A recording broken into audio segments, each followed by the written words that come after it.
கண்ணீரை துடைக்கும் சாமியும் யாரு? பஞ்சபூதங்களை ஆழ்வது யாரு?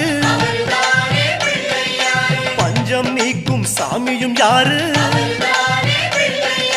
கருணை மதமே பொழிவது யாரு? அவரும் வாழ்வது எங்கே கூறு?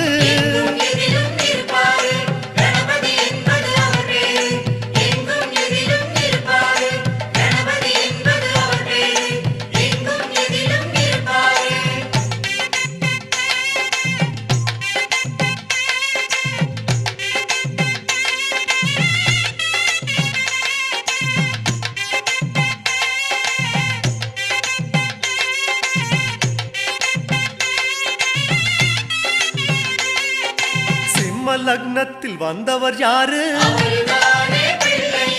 சீரும் குணங்களை அடக்குவதாரு?